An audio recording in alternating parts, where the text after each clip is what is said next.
1.7 million in NFTs stolen. Woo! Boy, oh boy. Now let's get started with something, okay? Obviously, you all know my stance on NFTs is I think they're pretty stupid. All right, I think purchasing, JPEGs, basically virtual pixel collections, probably not the smartest thing to be doing until there's actually utility to the technology of NFTs. I wouldn't really put my stock into it. By utility, I mean using it as some sort of like a software ownership mechanism. I don't know. Listen, it's technology that is currently being used to sell collections of images or receipts of images to people on the internet, and they're paying thousands upon thousands of dollars for it, okay? Sometimes hundreds of thousands of dollars. Now, to understand, okay, I don't care how you spend your money. Look, if you want to buy NFTs, it's your choice, okay? You earned your money, you spend it the way you want to. I may disagree, but it is what it is. Now, to get $1.7 million worth of NFTs stolen is a whole different story. Now, I've heard the figure as high as $200 million, but I think 1.7 is close to the actual story. In fact, if anything, we're actually going to be looking at the actual hacker who may have stolen these NFTs to begin with. So let's understand what actually happened.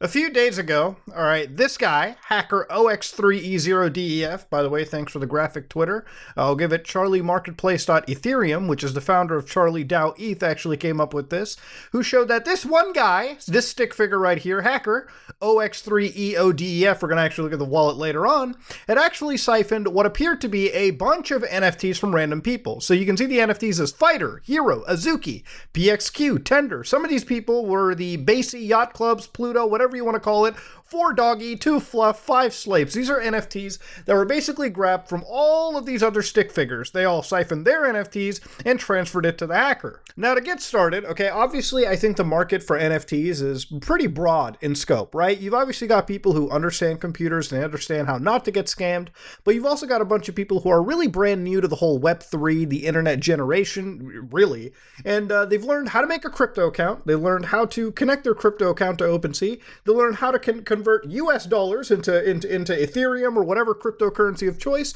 and buy and hoard all the digital NFTs they wanted to. If you don't have rudimentary knowledge, you can still jump into the Ethereum cryptocurrency NFT marketplace. However, because this is technology and it's connected to servers and various other people, and it's emerging and new, and it obviously has flaws in it, there are tons of security flaws available, phishing attacks are rife and common. Now, to understand, every time we've ever done a virus investigation, I'm going to say 99.9% of the time, the attack vector was always through some phishing attack, and a lot of it was always through emails and whatnot. Now, to understand, a phishing attack is basically where somebody impersonates themselves as a site holder, as an authority figure, and they basically, through sending what is a conveniently deceptive message, a deceptive message, one that's designed to look real, like let's say, for example, somebody wants access to your Apple account. Well, they would then send you an Apple recovery password, email, something that would say, hey, your account has been compromised. Please click this link to reset your password. They would make it look like an Apple account. They would make it look like an Apple transmission. They'd have the little Apple logo in the corner, some standard text, and a link that you would click on. Once you click on that link, you may hand over, the password. They may send you to a website that actually allows you to reset your password. In reality, you're resetting the password. You're putting in your old one, which was the actual password that they want, and you send in your new password. Once they have your old one, they'll then start fucking around with your account. There's also other methods where they'll scrape, certain data sectors off of your web browser, send it over to them, and there are a million ways to fish, okay? I'm kind of oversimplifying and just making it really easy for everyone to understand in this case.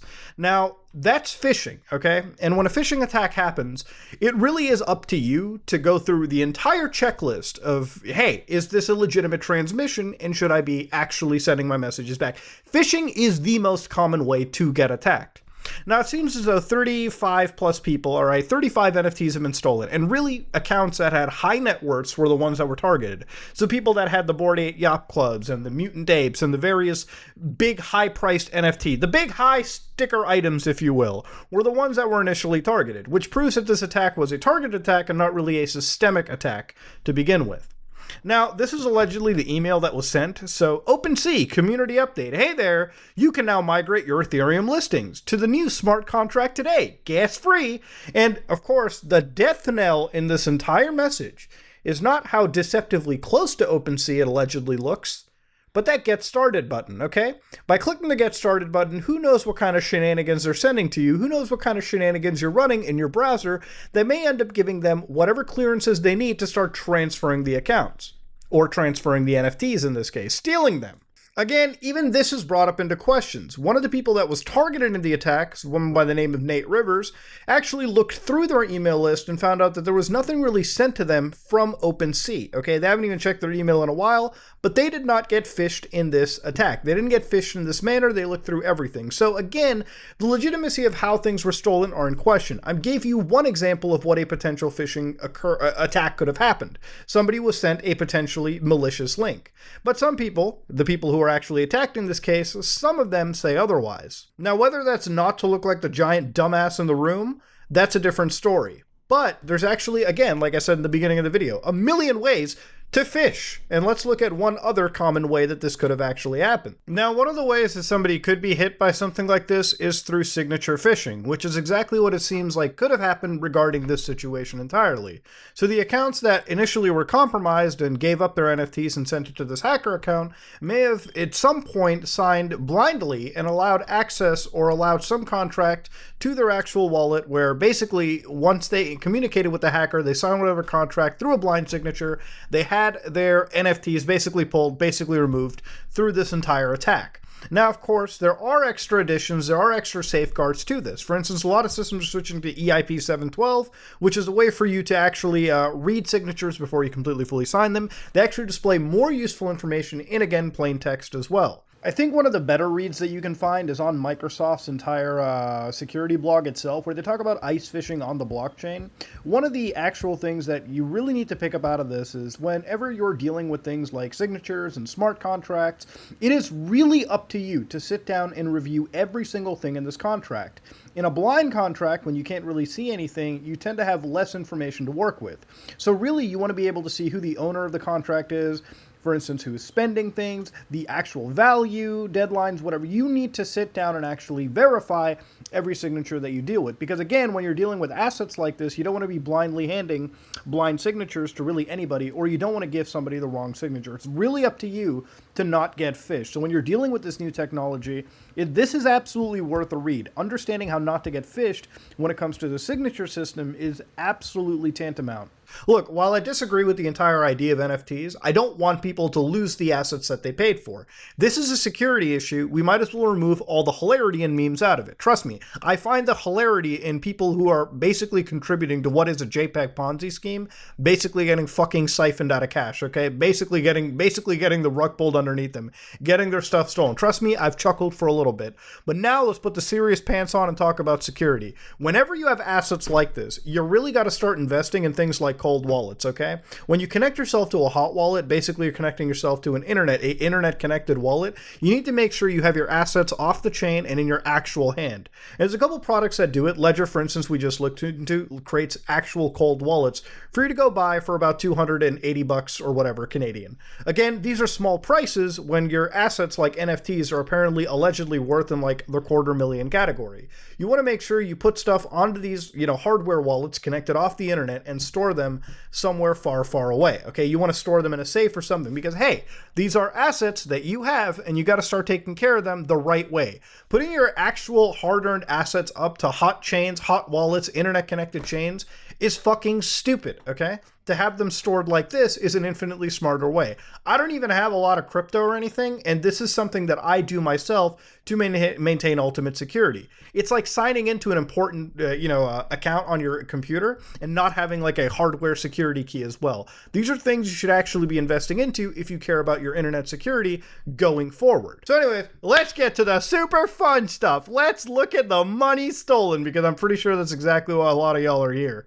Now, when you go to OpenSea, one of the things that they always tell you is to verify the website address. OpenSea.io, OpenSea.io. Again, not to get phished, you don't want to click on a fake version of OpenSea.io and God knows give away what kind of information, right? And if you actually look into their collections, you can see a big amount of collections like Azuki, which has gone up 15%. Bored Apes Yacht Club dipping down 33%. And I'd fucking hate to be a Karafuru owner who's currently looking at an 80% drop. God, Cool Pets, 70% less Cool Pets value, right? God damn. But one of the accounts here was OX30DEFB880. Now, the best part about the blockchain is even if these NFTs are stolen, what happened to them is they basically have become blacklisted. Again, the best part about the blockchain, okay, ironically, is the fact that everything is recorded. Now, I know I laughed at people who scam using the blockchain, and they basically use a technology that records every single aspect. Now, if you steal NFTs on the blockchain and transfer them to wallets, well, the fun fact is we know which NFT got stolen. Blacklisting an NFT means it's not going to be sold on a lot of these big stores anymore. It's not going to be traded. It's going to always have that brand on it on the blockchain as being stolen. So even if you steal an NFT, congratulations. You've basically stolen something that is actually now more worthless than it ever was to begin with. So if you look at this account over here, you can see that, this address was used in a phishing scam. God damn. Now, if you look around over here, you can see to start off with, we got a bunch of transactions. 351 days ago, one of the first transactions was, 60 days ago, and these ones weren't that big of deals, okay? For instance, the last few transactions go into the 100 Ether amounts. This is a lot of money, like $250,000 worth of money in transactions. And that goes to Tornado Cash. But we're getting a little bit ahead of ourselves. If we actually go back to this account and check the ERC721 tokens, which is where the actual NFTs were, you can start to see that if we look into all of their NFT transactions, and we can go back a few days during this entire attack period, all the ins that you're starting to see is this account stealing the NFT from the actual people that are compromised. So for instance, Nix.eth, which got hit by transferring their Grey Boys, their NFT worlds. And again, you can go even further back and say a day and 6 hours ago when OX66C22 ended up giving their Azukis, their Budverse, Cans, Heritage Edition, and what the fuck are these collections? Kaiju Kings, they ended up giving these, again, for free. Like, the only thing they paid is a transaction fee, which you have to pay anyways. And this is one hack that happened, okay? So apparently it seems all these people did get phished and their NFTs were given. However, where things get a little bit sussy-wussy is how much money was extracted. Now, to understand, the speculative prices on these NFTs are one thing. But to take these NFTs, flip them around, sell them, and basically get a bunch of Ethereum from them is a whole different story. Now, during the same time frame, this hacker account actually sent a lot of money 17 hours ago, less than a day, to Tornado Cash. Now, if we do the quick math on this, you can see that 100 Ether, if you actually open this transaction up, you can see at the time it was transacted was $260,000. Now, I'm going to open up a calculator real quick, and we're just going to go even more conservative, all right, just to save some, just to make more sense. We'll make it 250,000, okay? So a cool quarter million. 250,000 times 11, okay? That's what we went with. $2.7 million, okay? 2.7 million was sent to Tornado Cash, apparently is what it seems. Now, what is Tornado Cash, for those of you wondering? Tornado Cash basically is kind of like, in short terms, the laundering network of like, or just a way for you to mix and clean your, dirty cryptocurrency into fresh, halal, good cryptocurrency. So you basically dump a lot of money into this. You give them whatever fees in fact, let's walk through this real quick. Let's just show you how it works. So right here, you can actually see that you deposit a certain amount of money and they generate a random key or a note with the Ethereum that you deposited. So again, the $2.7 million worth. That goes in. They basically get a note. They then wait a little while. So again, for all the mixing to happen, if you will, all the good old-fashioned laundering. And then at that point, they then remove that money, withdraw it, and the money should basically be clean because this went through so much mixing that to find the original point of that Ethereum, to find the origin point, will definitely take a long time.